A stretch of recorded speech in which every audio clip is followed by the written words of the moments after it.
You're listening to Conversations in Atlantic Theory, a podcast dedicated to books and ideas generated from and about the Atlantic world. In collaboration with the Journal of French and Francophone Philosophy, these conversations explore the cultural, political, and philosophical traditions of the Atlantic world, ranging from European critical theory to the Black Atlantic to sites of indigenous resistance and self-articulation, as well as the complex geography of thinking between traditions, inside traditions, and from positions of insurgency, critique, and counter-narrative. Today's discussion is with Aram Goudsouzian, professor of history at University of Memphis, and Charles McKinney, professor of Africana Studies at Rhodes College in Memphis, Tennessee. McKinney is the author of numerous essays on African American history and the book Greater Freedom, The Evolution of Civil Rights Struggle in Wilson, North Carolina, which was published in 2010, and he is currently at work on a book titled Losing the Party of Lincoln, George Washington Lee and the Struggle for the Soul of the Republican Party, which explores the life and work of George Washington Lee, an African-American Republican operative and civil rights activist who lived in Memphis in the middle of the 20th century. Goudsouzian is the author of 5 books, including most recently Down to the Crossroads, Civil Rights, Black Power, and the Meredith March Against Fear, published in 2014, and 2019's The Men in the Moment, the election of 1968, and the rise of partisan politics in America. Together, Goudsouzian and McKinney edited the 2018 collection Unseen Light, Black Struggles for Freedom in Memphis, Tennessee, published by University of Kentucky Press, which we'll be discussing today. Aram and Charles, welcome. Thank you for making the time for this. Thanks for having us, John. We appreciate it. Yeah, thanks a lot, man. So I'm really glad you made the time to talk about this book. And I have to say, I was really excited just, seeing it appear in the sort of, the way things appear now, the cover in social media, the sort of promise of it forthcoming. And then downloading it on my Kindle, it was exactly what I was really hoping it would be, which is a way of elevating Memphis as a city, but in that way of elevating Memphis as a city in a sort of national frame, actually recognizing Memphis for the various kinds of cultural, historical, and political events that have happened there that both, spread out across the country, that, that it draws in the country into itself and is really, I think, underscores both its uniqueness as a city and its centrality for imagining and thinking about the United States. And so a lot of the questions that I have to sort of get us talking and thinking are around that. And I have to say, I think the volume is incredibly successful at that exact aim. It really is such an amazing portrait of the city and draws on so many different perspectives. Authored books, I think, are sort of the default when someone has something to say. But I really appreciate it as an edited work and its ability to bring in multiple disciplines and multiple perspectives. And so when I think about that, I appreciate so much that it's an edited volume, but I also know that edited volumes are unlike authored volumes in that it requires, I think, another level of sort of passion and commitment, because editing, I don't think it gets the professional recognition it deserves. It deserves all the recognition in the world, especially these kinds of really strong, varied projects. So I wanted to start out with, in some ways, an invitation to, personal narrative, sort of autobiographical reflection about your own passions and commitments that made you put aside the time and energy to make this project happen. So Aram, maybe get us started. Sure.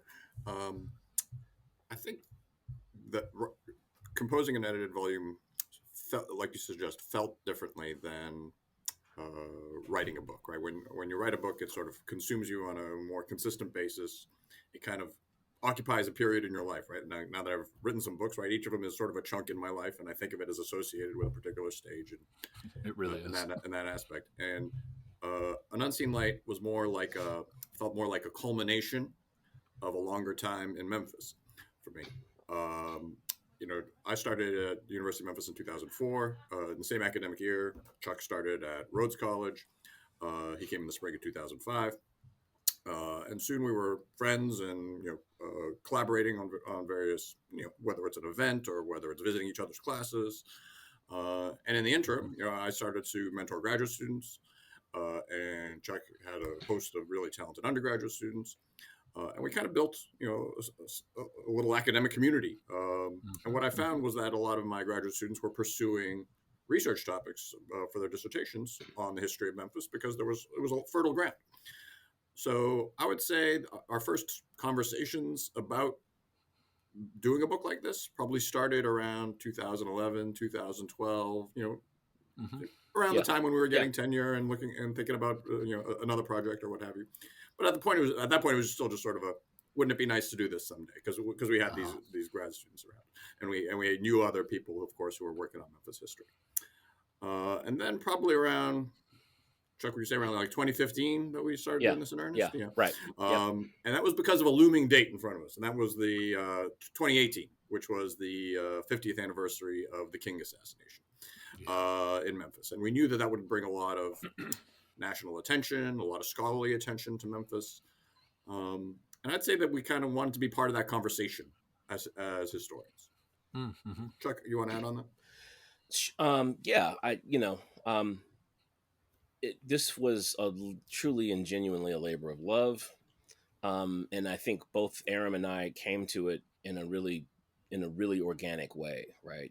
Both of us who were already studying civil rights, Aram initially through the lens of sort of sports and, in particular historical figures. Everybody go out and buy his biography of Sidney Poitier. Shameless plug for my homie, Aram. So, it was really fortuitous, right? So Aram was doing his grind on civil rights, and that led him to be increasingly curious about Memphiss and how the movement was unfurling in Memphis.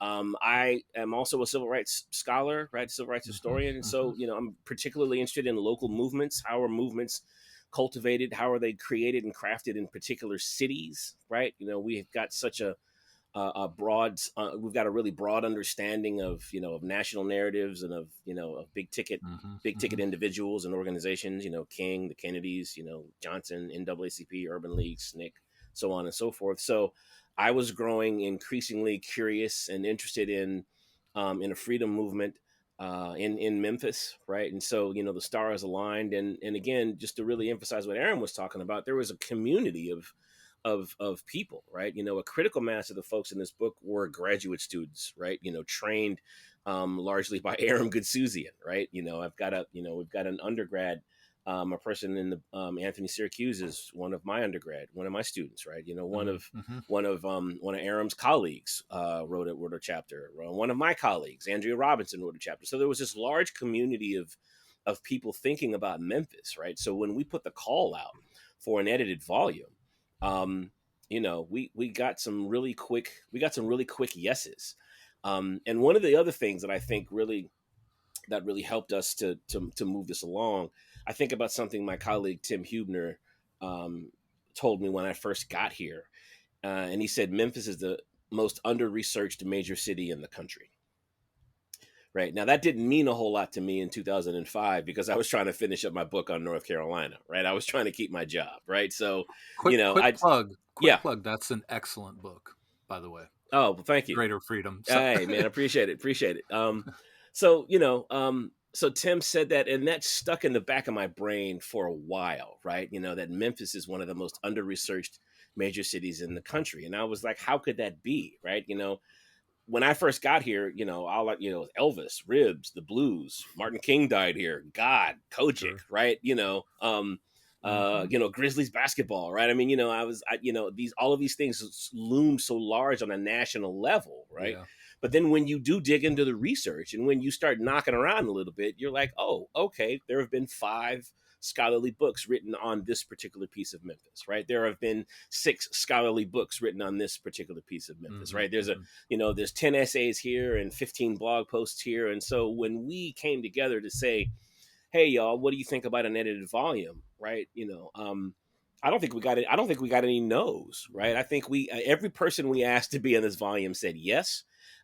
They were already either working on something or had finished something up that they were looking to get published.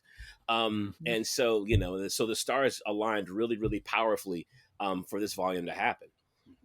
Yeah, a lot of Yeah, I people mean have. that's revealing actually the that kind of return rate on yeses. That's yeah, that says something. Yeah, a lot of people have horror stories about editing volumes, right? Authors who say they're going to who promise something and don't pass it in. Stuff gets delayed. Clashes between the editors. This was Hmm. the exact opposite of that. This was like the perfect experience in that sense, both in the sense of working with Chuck, who was just an ideal collaborator, but also in the sense that we we knew who we wanted to ask to write the essays from the Hmm. beginning, and everyone wanted to be a part of it. Because they also felt like they were part of this community that Right. between U of M and Rhodes. I think as Chuck was mentioning, I think four of the authors got their PhD from the University of Memphis. One is my colleague Beverly Bond at Rhodes College. Charles Hughes and Andrea Robinson were both Chuck's colleagues Hmm. who wrote essays. Jason Jordan was one of Chuck's students as an undergrad, who then went on to get his PhD from the University of Illinois. Now is a professor at the University of New Haven.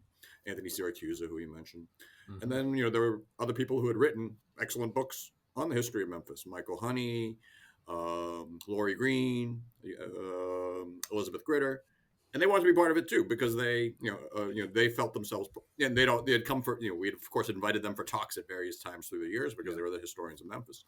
So it was a special experience in that way. I always have a sort of memories sort of bathed in a warm light when I think about beginning this work. Yeah. And also, just really quickly, I know you want to move on to the next question. No. We got a bunch of Memphians in this book too, right? I Mhm. mean, that was the other thing that was kind of cool. Bunch of the folks who were in here writing about the city of Memphis, right, were born and raised in the city of Memphis, right? Educated, trained in the city of Memphis, right? So that's the other thing that I think kind of helps to anchor the book in a really resonant way, right? When when you've got Memphians reflecting on their city, right? Beverly Yeah. Bond is a Memphian reflecting Mhm. on her city. Zandria Robinson, same thing, right? So I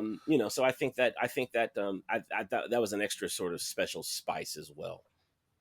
I like that. I mean, I absolutely agree with you that that sense of connection is I mean, it's not just aesthetic, it's not just, oh, it's nice to have people who have, roots, but also the way those roots, um, I imagine, really enhance and elevate the essays themselves. I think the collection has so many different kinds of voices in it.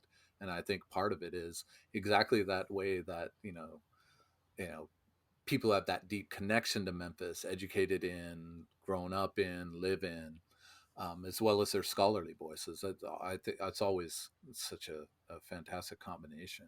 I mean, myself as a reader, as someone who lived for a number of years in Memphis as a graduate student and just after as an unemployed PhD, not a great city to be an unemployed PhD, um, but I picked up the book in part as a sort of fanboy of the city. I mean, I just love the city. I think it's such an interesting place.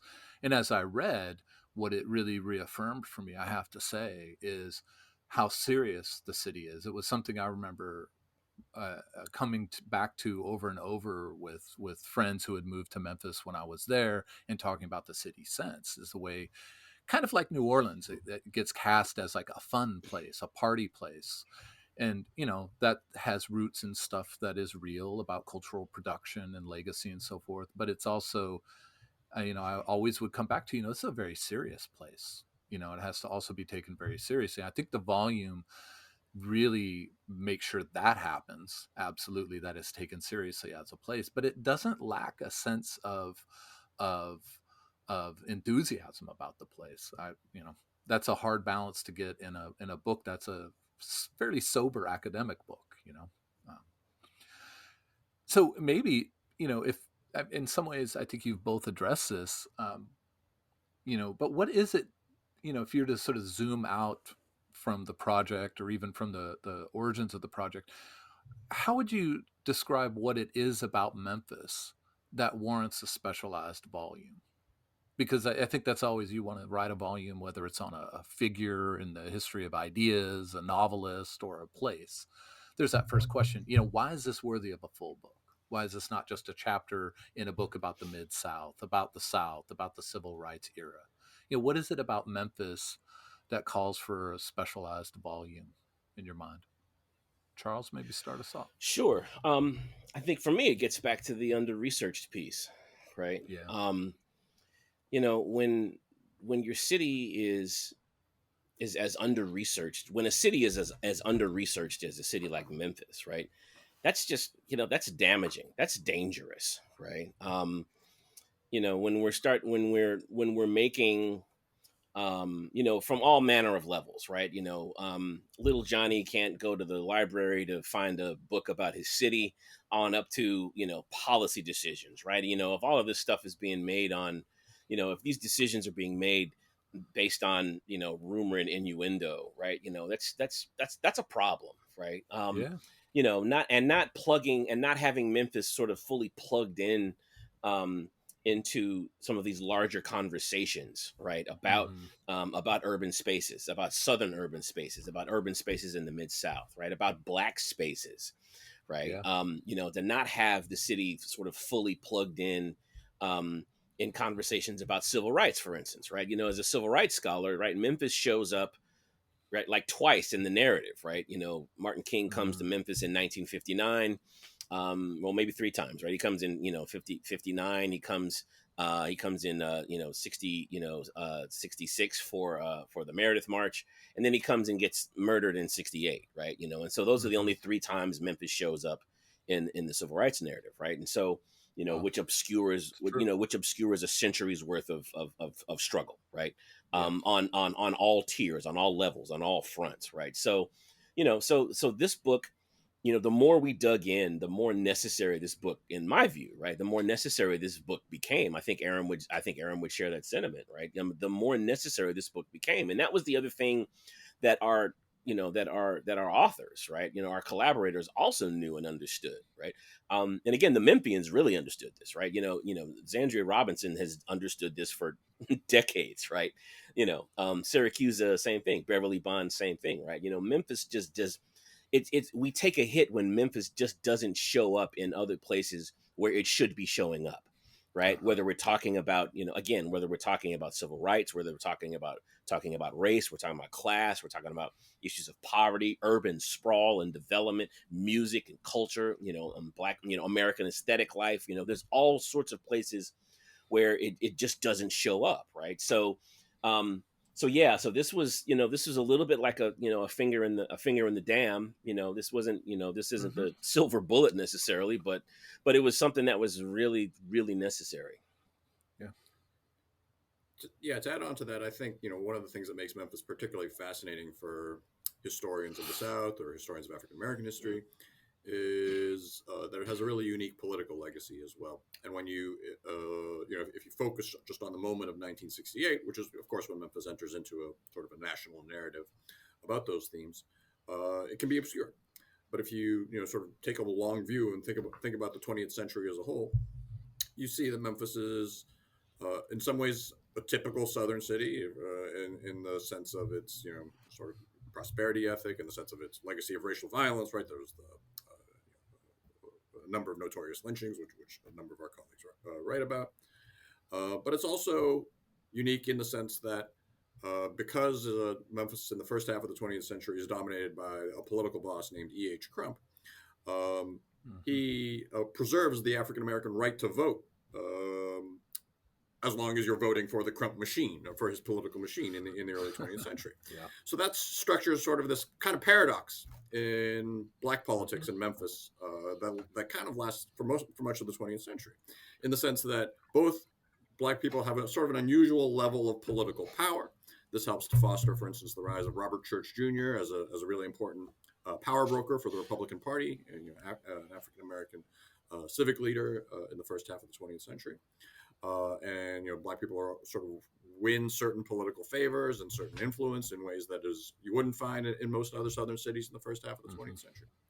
But at the same time, it's structured very much through this paternalist framework, right? As long as you're serving the dominant power's interest. And that's, if you want to see that sort of translate into the civil rights era, Memphiss is part of the reason Memphiss is kind of off the national screen is because it doesn't have the big flashpoints of violence, right? There is no Little Rock here. There is no Ole Miss crisis. There is no fire hoses turned on the civil rights demonstrators like you see in Birmingham.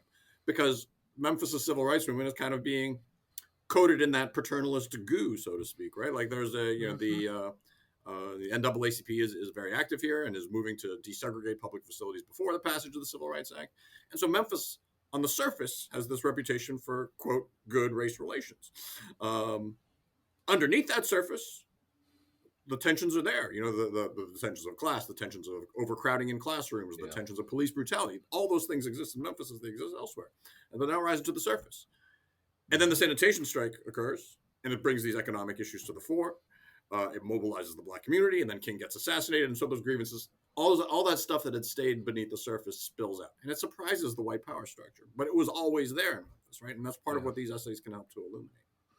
And I think when you were talking about, both of you have talked about civil rights movement, when you were talking about, didn't have, the photographable moment of Little Rock, or the sort of epic character of Ole Miss as a sort of seat of the, of sort of Confederate symbolism and integration, and hoses in Montgomery, Birmingham. It is interesting in that way. And this is, just, it has occurred to me for years. The assassination of King itself, I mean, that doesn't even, in some ways, doesn't become a sort of portrait of Memphis, I think, in the national imagination, because it becomes the Lorraine Hotel, right? Or motel. Or it becomes King was assassinated, rather than, sort of marking Memphis as, linked to the sanitation workers strike, class, race, struggle, the late King's vision, and all of that. For all of the talk about King's legacy, I don't need to convince very many people about this, but that the place of Memphis in that, even being assassinated in the city, I think that gets absorbed into a different place, unlike, Birmingham or Little Rock or Oxford, in the ways of, as you were saying, of sort of capturing a moment that reminds you then of this wider struggle, this wider importance. So, but I think the volume, I absolutely think the volume is successful in, as Charles said, it's not a silver bullet, but it's a few fingers in the dam. That stuff has to happen. So let me ask you all about the title, Unseen Light. I mean, I think it's a great title, and I would sort of ask you to muse on the title a little bit. And in some ways, I think you've already both explicated the title for us. But for me, I love the introduction to the volume. I think the introductions to edited volumes are sort of quirky to write, because the invitation initially, I think, is to say, here's a big question, and here's a summary of the essays and how they respond. And that's fine. That's a sort of guidebook to the volume. But, this introduction is very different, especially at the outset. And what really drew me in, and this is as much about my interest as anything, but I think for most people it's sort of jarring, is that it starts out with a description or account of Richard Wright on Beale Street. And when I read that, like, I really put the book, my Kindle, down. I still call the Kindle my book. I put it down for a minute, and I had to think. And I thought, I think a lot about Richard Wright, his legacy and sort of meaning of that name, and in the African American intellectual tradition. And he's identified with Mississippi, obviously, his childhood, Black Boy, as documentation, Chicago, Harlem, Paris. But then seeing Wright on Beale Street, Wright in Memphis. So he's not just in Memphis, like at the train, he's on Beale Street, right? And for me, it was seeing Wright and Memphis in that same paragraph did a couple of things. It was jarring to me. It made me think, if I could sort of blow this moment up for a second, it had a kind of instant effect, even just in a couple paragraphs, of what something like Paul Gilroy's Black Atlantic book does, which is say, we tend to think of, Gilroy, we tend to think of African American thinkers as US centric, but here's an account of them as exiled abroad, as transatlantic thinkers.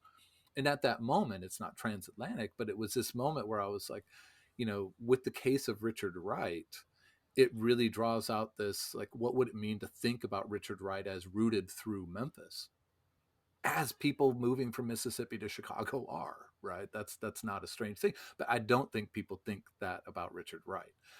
So I'm not necessarily, I mean, I would love to hear your thoughts on the Richard Wright example, but just in general, for me, that figure, that account really said so much about the power of a really simple title, Unseen Light. So I want to ask you about the title, sort of how it resonated for you, why that's the title. And I just wanted to narrate into that through the Richard Wright example, because it was something that really sort of disoriented me, but in that disorientation had me oriented for the book. Take a bow, Aram. That was all Aram, baby. Oh, I disagree. It was great, man. Is the mother Thank of you. necessity. We were writing the proposal, and we were trying to get it done soon, and we're like, we need a title. And I literally just grabbed my copy of Black Boy off the shelf and looked for the Richard Wright section at the end where he writes about Memphiss. And I emailed some quotes to Chuck. I'm like, what do you think about this? What do you think about this? And he's like, I don't deserve all the credit. Chuck's like, I like that unseen light. Like, play with that. What can we do with that? And Chuck was the one who actually sort of explained like how we can use it and what we can do with it. So I found the words, but he found what they meant. Yeah. And so we slapped it on a proposal. Like, I think we decided that over email in about 15 minutes. Yeah, pretty much. But then it ended up being a good time for the book. 15's a little long, dude. 15's a little long. No, but I mean, but your initial inclination, right, I mean, you remembered that Richard Wright spent some time in Memphis, right? And so that's the entryway into to this piece, right? And so that was crucial, right? And so so kudos, shout out to you, my brother, for for going there first, right? You're like Memphiss. I would not have gone to Richard Wright thinking about Memphiss, right? I think a whole bunch of people probably would not have gone to Richard Wright thinking about Memphiss, but you went to Richard Wright, which wound up being pitch perfect, right? Because he's here and he wants to leave, right? He's like, I got to get out of Memphiss, right? Because I am on my way I am drawn towards these unseen lights that I see, that I think I see in these other places, that I think I see in Chicago, that I think I see in New York, that I think I see in places that are not in the American South, right? So yeah, and so that gave us a lot of wiggle room to sort of play with, literally the unseen lights here. Let's talk about the things Richard Wright does not see in Memphiss, right? Let's talk about all of the things that he's gonna, all of the virtues he's gonna extol once he gets to Chicago. Let's talk about how he missed those things here in Memphiss, right? Yeah. Which is sort of par for the course over the course of the last century and a half, right? In terms of thinking about, in terms of thinking about freedom, in terms of thinking about Black mobility, in terms of thinking about the ways in which northern cities have been framed for Black people, right? And the migration narratives and things of this nature, right? This is the other thing that Unseen Light's trying to push back against. It's like, well, actually, there's some vibrant communities here. We've got some initial ideas about the constitution of these vibrant communities, but here's an opportunity for us to talk really explicitly about all of the stuff that Richard Wright, God bless him and his family. Here's all the stuff that they missed. Here's all the stuff that they did not see while they were here, right? Mm-hmm. And to your point about not thinking of Richard Wright necessarily in the context of Memphiss, right? I think part of that is Memphiss's unique place in the geography of the United States and in the South, right? That it is this way station for so many people, that so many people who are central to the African American experience come through Memphiss one way or another. Mm-hmm. Everyone coming through the Mississippi Delta on their way to Chicago, right? Some stop in Memphiss and stay in Memphiss. Others continue on. If you think about it, in the civil rights era, even if Memphiss wasn't sort of a hotbed of national civil rights activism prior to '68, it was where everybody came through on their way to the Delta, on their way to Arkansas. And so the Lorraine Motel has this civil rights history that certainly predates 1968. This is part of what I wrote about in my Meredith March book and in the chapter for Unseen Light. It was the way that Memphiss is kind of like the central hub in civil rights organizing. So yeah, it's always there. And Wright's story isn't that unusual in that sense, I think.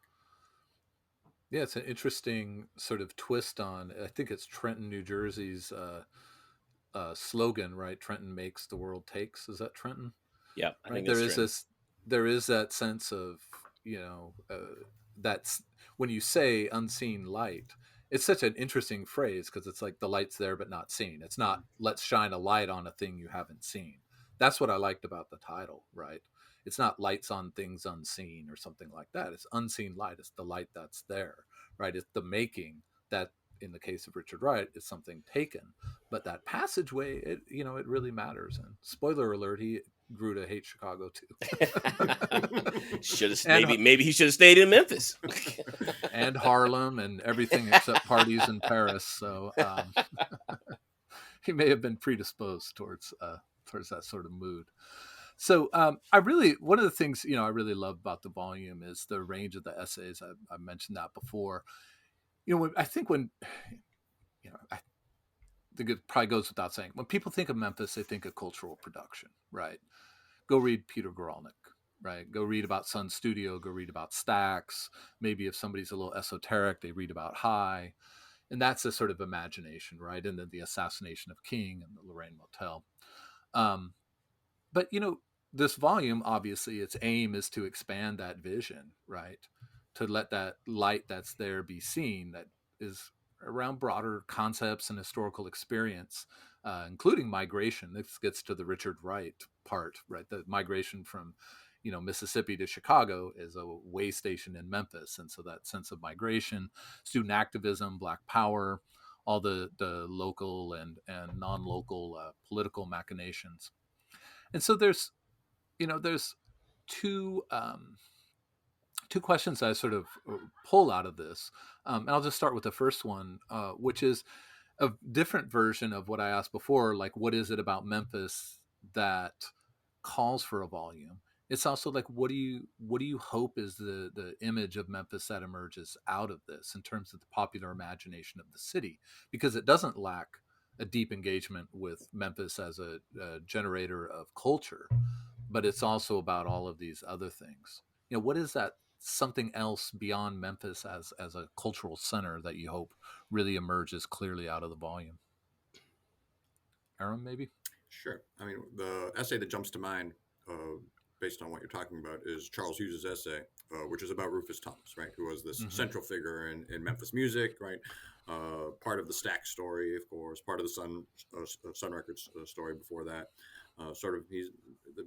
With the exception of Isaac Hayes, maybe there's no one more associated with Black Memphis music in this romantic era than Rufus Thomas. And what Charles Hughes tries to get us to see in this essay is to move beyond kind of like the romantic perception of music is this place where Black and white people got along, right? Music is this place where race didn't matter. Because he says, look at the words of Rufus Thomas himself. Race matters. And it's, it's continually about Thomas's political activism, about his frustration with how he feels he's not given credit as a songwriter, the lack of opportunities that he has vis-a-vis white musicians. So I think Charles's essay can really speak to moving beyond kind of the myths of Memphis as this just feel-good place, right? Just as this place where there's great music. Yeah, and that was part of my sort of follow-up question, which you've started to address, about the title that's of Charles Hughes' essay, which is the quote from Rufus Thomas: "You pay one hell of a price to be Black." And I really like that way that his argument, or that his title captures that intertwining of something like cultural production, racial politics, and the political imagination of the city. Charles. Yeah, I was just thinking about your question and the way that we are trying to shift the popular imagination, right? The popular imagination of Memphiss. The other thing that we realized, right, is that the way Memphiss has been shaped in the minds of so many folks is that's not an accident, right? That's not oops, right? In terms of how this is unfurled. That's definitely that's the result of a very intentional political, cultural, economic project, right? To portray Memphiss, to Disneyfy Memphiss, right? And so Charles Hughes' brilliant essay, right, is a great entryway into, having us understand and grapple with the fact that, look, you know what, hey, race matters, right? This all of this cultural production is taking place in the context of a segregated city, right? Yeah. It's taking place in the context of racial subordination, right? And in racial subordination, and when racial subordination is present, people take a hit, right? Black folk take a hit when that happens. They get paid less money, right? They get less recognition or no recognition at all. Yeah. These interracial cultural spaces that have been, that we've been led to believe are, sort of raceless and race free and segregation free. That's a fiction. That's not how that actually works, right? That's a product of white folks' imagination. So then when we drill down, we see and understand how the political projects that lead us to thinking that Stax is a racial nirvana, that same political project is also in play on all of these other fronts, right? Because Black folks had been allowed to vote in the early part of the 20th century. Therefore, since they're able to vote, well then there must be more equal, right? There must be more equality in Memphis than in other places, so we don't have to worry about Memphis as much as we need to worry about Mississippi or South Carolina or Alabama or whatever. Scratch the surface, right? Yeah. Voting does not lessen or diminish the levels of violence Black activists are actually facing in the 1920s, 30s, 40s, 50s, and 60s, right? So again, the political project that's in play here has to be contended with on all of these fronts, right? On the cultural aesthetic front, on the political front, when it comes to interactions between Blacks and whites, when it comes to, right, the confluence of race and class and poverty, right? All of these places and spaces, this stuff has to be contended with, because when we don't contend with it, we wind up with this, we wind up with this Disney-fied version of the city of Memphis, right? We wind up with this version of Memphis that gets abstracted out of the region. It gets abstracted out of the Mid-South. It gets abstracted out of the narrative. It gets abstracted out of American history, right? Oh, well, you didn't have these problems in Memphis. Well, hold up. Hell yeah, we did. Right? There's no Black people running around who came up in the 1940s and 50s who were saying to themselves, we segregation wasn't a problem here. Right? That's not how that worked, right? So the other thing that I'll say really quickly, right? The other thing that's in play here, right, is the project to turn Memphis into an amusement park, right, is also a part and parcel of the project to try and obscure these realities, right? The stuff in, from my perspective, right, the stuff of Black life, right? The stuff of day-to-day living for Black folk in the city, right? And so there are some ways that Memphis might look a little different from some other spots, but there's some ways in which Memphis doesn't look different at all, right? And so we have to know and understand what those differences and what those similarities are. And when you say that about a sort of Disneyfication of the image of Memphis, it's sort of interesting how Stax, which had been a part of some of the blackest moments in American history, if you think about their like musical events and Isaac Hayes as a culture maker, also were part of that, the Cropper Hayes collaboration, ends up producing, one of the most important movements in African American music, really. But that Steve Cropper being the co-writer of these songs ends up being the sort of source for the white imagination to make this into a Disneyland of racial politics. Right. Rather than understanding, this was, first of all, that's not what it was. That's not exactly Stax as a cultural event unto itself. To think of it as a sort of racial utopia, but also the way in which that was a complete enigma nationally and of course in Memphis.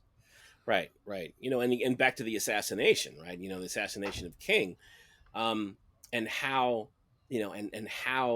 Stax is framed in that moment, right? Because that moment looms so large. So for a lot of folks in the nation, but also very particularly here in Memphis, right, that King's death in our city, right, is an event that still shadows the city, right? Yeah. And that event has been used in various ways. And one of the ways the event gets used is, okay, well, after King gets killed in Memphis, well, then that's the moment where race relations start to go off the rails, right? The moment Yeah. that folks start to utter Black Power, the moment that we start to see, we start to see Black nationalists tendencies. The moment we start to see Black people wanting to actively cultivate Black spaces, that's when all of the love flew out of the room, right? That's when things flew apart. And back to Charles Hughes's work, right? Charles Hughes would, in his book Country Soul, right? He's like, well, that's not actually accurate, right? Actually, what's going on in Memphis. And back to Stax, right? And in the post 68 period, that's Stax's most productive and profitable moment, right? As a business, as a part of the industry, right? So how does it work out, right? That that moment in time when we start to see more Black faces in leadership, and we start to see people speaking very specifically to, right, to a Black consciousness, Black issues and Black concerns and Black realities. That's when the narrative shifts about well, not now, the love again, the love has gone out of the room, right? What happened to our beloved community? So then that gives us another opportunity to say, well, how beloved was our community to begin with? Yeah. Right? How beloved was this community when Black folks were still earning 40 cents to the dollar of white folks in the music industry, right? And all across all across the city. So it's really important for us to break down and contend with these these master narratives of Memphis, because when we don't do that, we're left with the Disneyfication. Well, absolutely.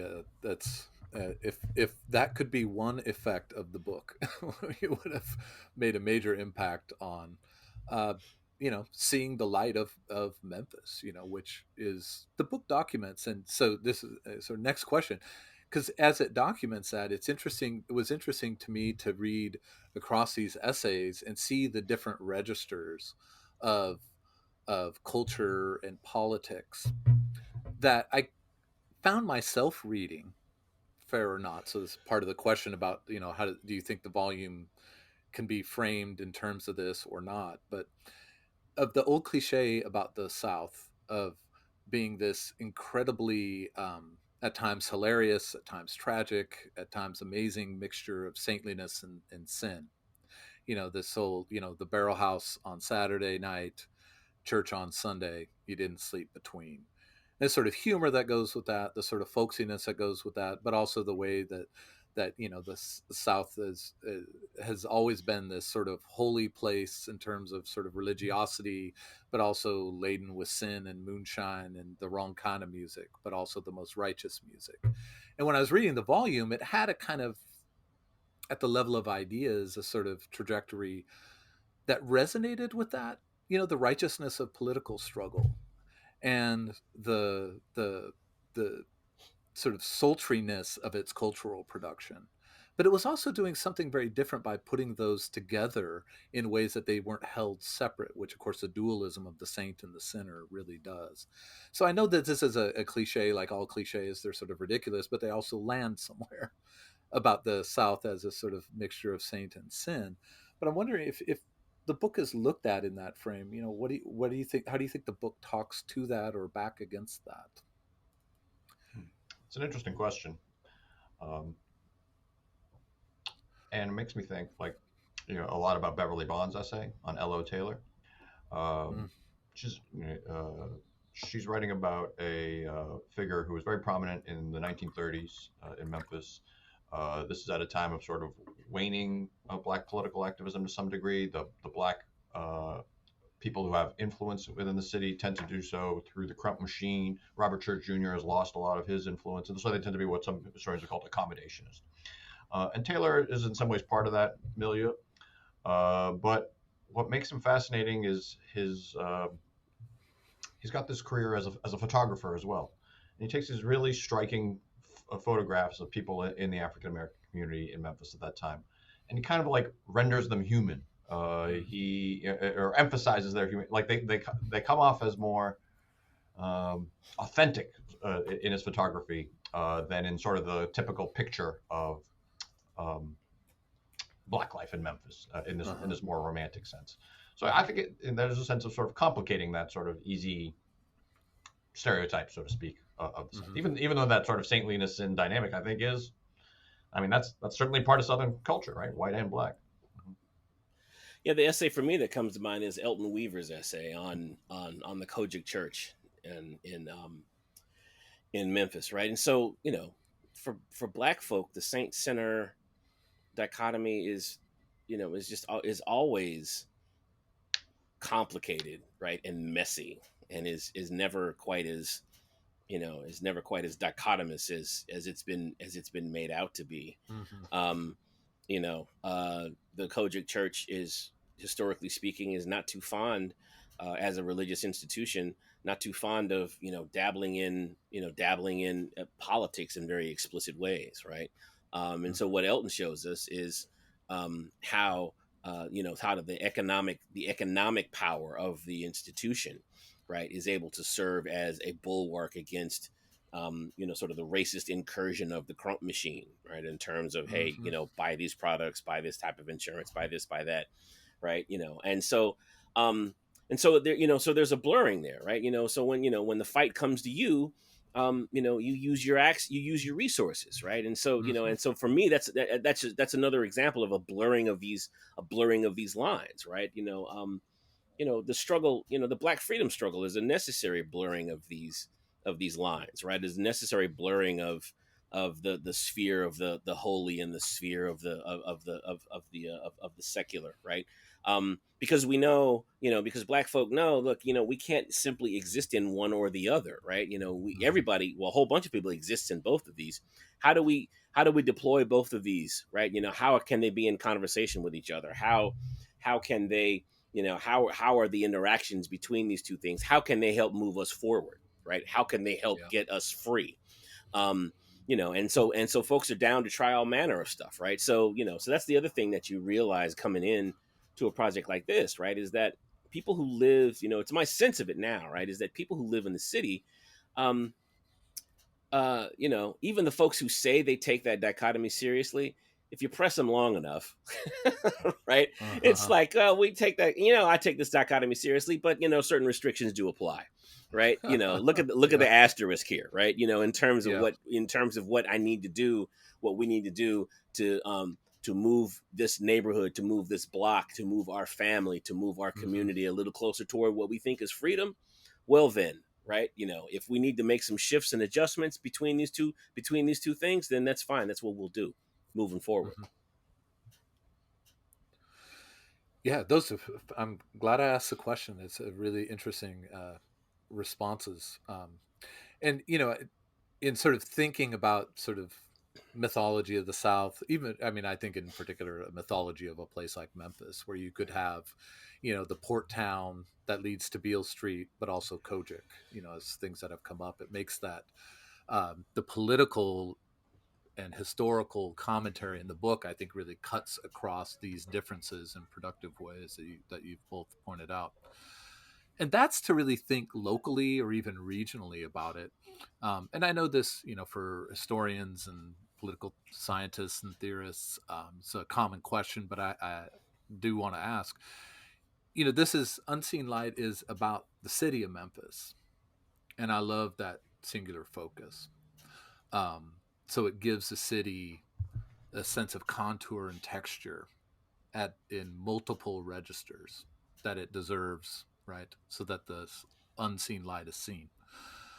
But I'm interested in how you think about the stories told about Memphis, right? The histories of Memphis, whether it's culture, politics, religion, and so forth. How you see that as mirrored by, or even distant from, or sort of in between national questions about our national character. I mean, Memphis is a specific place, But when you say, the Disneyfication of racial relations in thinking about stacks or thinking about King, in memory, I mean, those are also national problems that have a kind of intensification in Memphis, or you're getting attention to in this particular volume. So really, when you think about Memphis's political and cultural struggles that emerge out of the book, how do you see these mapping on to a larger sense, both periodized and contemporary, national politics and national cultural production? I don't know that I have an easy answer to that question. For me, I think the Unseen Light connects to a kind of a broader project in terms of how a lot of people think about African American history, in the sense that we want to render a more complicated picture, a more human picture, one that embraces nuance, one that embraces that people don't fit into one easy category. That to move beyond kind of a mythical, mythologized version of African American history. And I think a lot of the essays in this volume help us to think about that, right? The ways that Black political activists had to negotiate through this white paternalist power structure and win small gains here and face resistance here, and to not see just sort of this narrative of sort of consistent progress and triumph over time, while at the same time acknowledging the progress that is made. The last couple essays, the ones by Zandria Robinson, who looks at the community of Soulsville, where Stack's music is, and sort of pushes back against sort of a romantic vision of Stack's, and wants us to see the way that community residents now in Soulsville are invested in a story about the neighborhood that is that puts black people at its center, and that benefits the community now today. And Michael Honey, who is perhaps the most well-known historian of the city of Memphis in the 20th century, and has done so much with African American history and labor history, and has written a definitive book about the sanitation strike. But he kind of takes a look at Memphis' labor history through the years, and ends with a labor strike that happened relatively recently at a Kellogg's plant, Kellogg's cereal, and wants us to see the continuity in those struggles. So, at least one way that I think about the book's significance is a part of that larger conversation in African American history to complicate easy histories of African American life. Yeah, I think that's the key here, right? Is to complicate these easy histories. The national narratives, again, there's very specific political projects, right? And one of the national political projects with regard to civil rights and racial equality is the political project which really wants to pushes the narrative that, we had a civil rights movement and it was successful, right? And we won, right? Even though King was assassinated, life was better for Black people, right? Cue the patriotic music, right? Michael Jackson dropped Thriller. Barack Obama got elected, right? There's all kinds of, Black people on television now. So there's this really powerful narrative, and it's bipartisan, it's omnipartisan, right? It's the thing that we latch on to, and you see people latching on to on during the King federal holiday. You see folks latching on to it in Black History Month, so on and so forth. But when you have a local narrative about a city like Memphis, right, you get to see some of the contradictions and some of the complexity. You get to see the unseen lights, but you also get to see the unfinished business, right? So this book came out. That's the great. first edition came out in 2018. We made our deadline. Woohoo! We can look around and say that, in 50 years after King's assassination, sanitation workers are still striking, are still fighting for decent wages, right?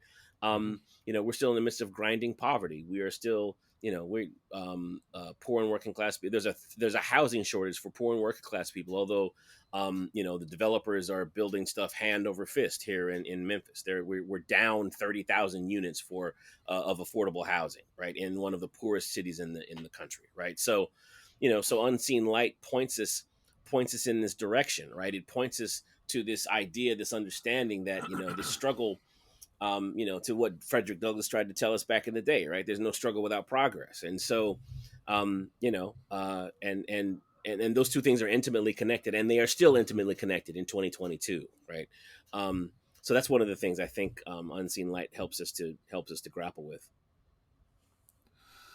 So, as a sort of final, invitation for you both to reflect, I wanted to read this, the opening paragraph from the coda, which you wrote, Charles, and just get your response to it. Sort of what motivated it, but also how you see this as saying something. I asked about the sort of local national question, but here's about the sort of folding up of time in this paragraph, right? The expanse of time, and how the volume, in your remark here on the volume, sort of collapses time of the past of Memphis to the contemporary of Memphis, or the contemporary of the United States.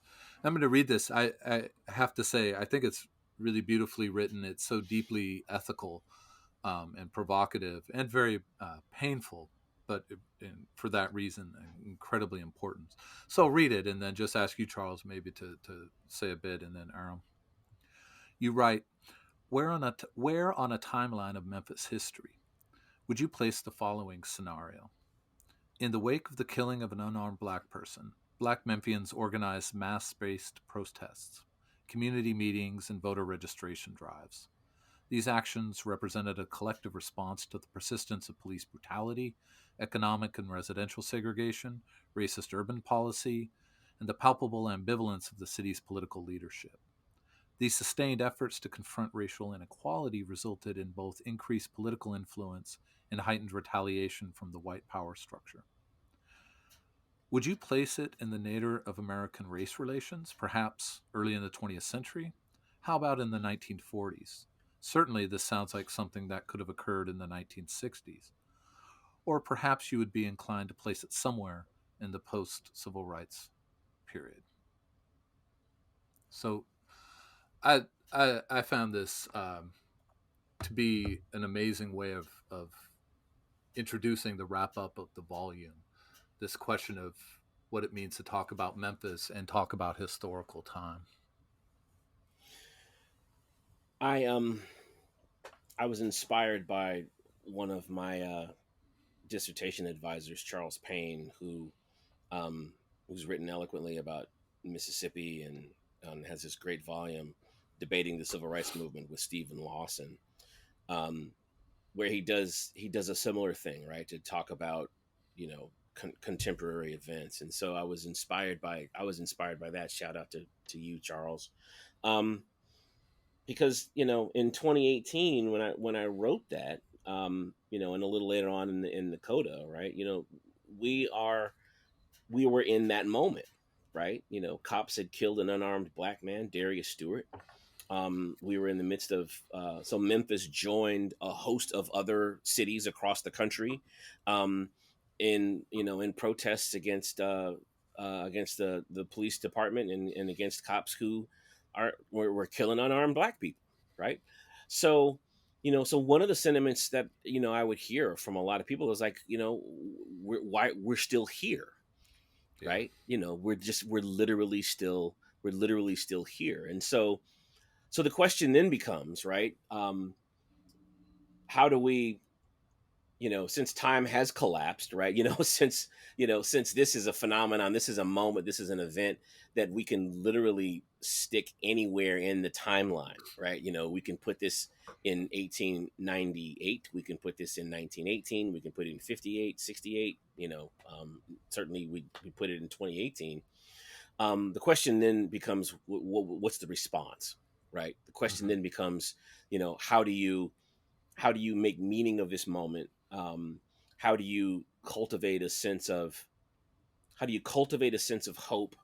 But also, how do you cultivate a sense of urgency to both speak to that moment, but also to speak to larger, broader concerns that help to produce that moment, right? Mm-hmm. So a little later in the coda, I'll talk about I'll talk about community meetings. The mayor throws together a couple of some a listening session, right, to talk specifically about this issue, and there's an array of things that people bring bring up, right? Because again, folks in the community know and understand that, the killing of an individual, that's a function of a host of things, right? That's working on a number of levels, right? And they brought that communal wisdom, right, and that communal insight and that communal range of vision, and that communal frustration and that communal anger to these to that to that event, right? And so it was painful and powerful to witness. And so that was, again, that was probably the primary motivation of thinking about and framing that initial paragraph. Yeah, I think, as historians, we're always asking the question of, what changes over time, right? How do we get from point A to point B? And that's a very important question to answer, right? And it is key to think about what is different about 1918 from 2018, and how did we get to that point? We should be continually asking those questions. But sometimes we forget to also ask the question about continuity, right? About what hasn't changed over time, and why is that the case?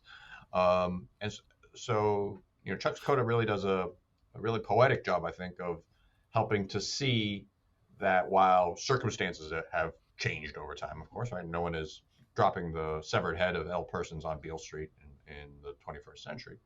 But the process of community mobilization, the process of Black activism, the responses to white supremacy, they remain, relatively consistent over time, and that can provide models, right? That's why people look to history, right? They want what we call a usable past.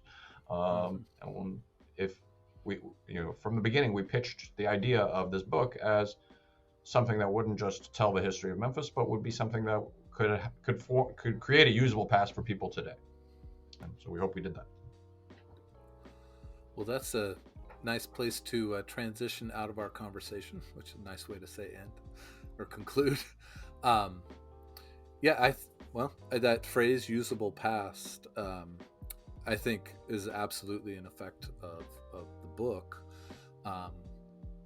and I think the book in that way is full of all the pleasures and pains of not only Memphis, but certainly of the United States and the broader Americas. If I can just be, as someone who does sort of comparative American stuff, I think it's really the local and the hemispheric really resonate in really interesting ways for anyone who indulges the particularities of this book.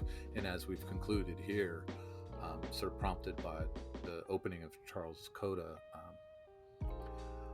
I think really opens up to really wide significance of the ideas in the book. So thank you for making the time, to talk today. But I, much more than that, thank you for the time and energy and passion put into putting this project together. I think it's immensely important. I loved reading it. It was a pleasure, but it was also an occasion to learn from so many different perspectives. It's a really unique volume that way, and incredibly urgent. So thank you for it all. Thanks for having us, man. Really appreciate it, John. Thank you, John, and thank you for reading it in the way that we hoped that people would read it. Right. Exactly. Well, I certainly did, and hopefully other folks do too. So, all right, well, take care.